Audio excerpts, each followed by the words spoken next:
कमरा, छोटा कमरा।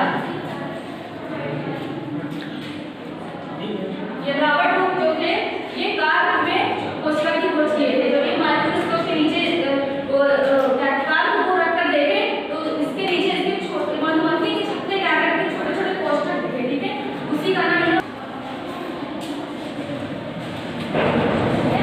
कार की संरचना देख रहे थे माइक्रोस्कोप के नीचे कुछ ऐसे ऐसे आया। ठीक है, इसी को उन्होंने इसका क्या नाम दिया? कोशिका। ठीक है, कोशिका के अध्ययन को हम लोग क्या कहते हैं? साइटोलॉजी। ठीक है, समझ में आया? कोशिका क्या होती है, किसको पता है? बताइए कोशिका क्या होती है, आप बताइए, बताइए बताइए। कोशिका में सबसे छोटा इकाई होती है। हाँ ठीक है, बैठ जाइए, वेरी गुड। कोशिका की खोज किसने किया? ठीक है, अब ये बच्चों ये आपको बताइए कोशिका कितने प्रकार की होती है? ठीक है, आज तो हम लोग पढ़ेंगे कोशिका के प्रकार। ठीक है, कोशिका के प्रकार।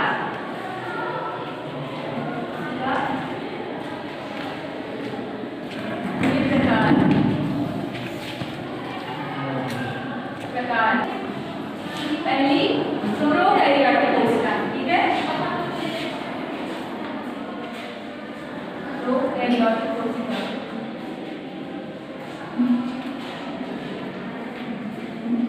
न्यूक्लियस नहीं पाया जाता। ये सबसे ही प्रो मतलब पुरानी आदि प्रो है, इसमें न्यूक्लियस नहीं पाया जाता, इसलिए इसको प्रोकैरियोटिक कहते हैं।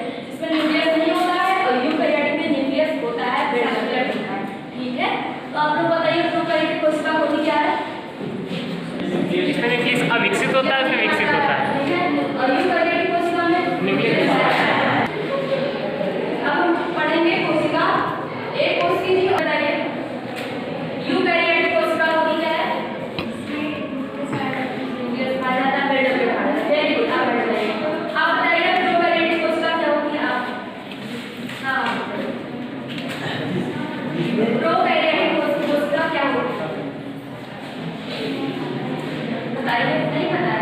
कोई और बताए जिसको पता हो, आप बताइए। हाँ ठीक है, वेरी गुड, ठीक है, पता चल गया ना। अब आप पढ़ेंगे एक कोशिकी जीव और बहु कोशिकी जीव। ठीक है,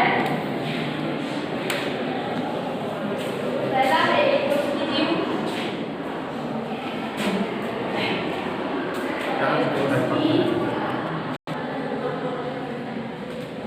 जीव, दूसरा बहु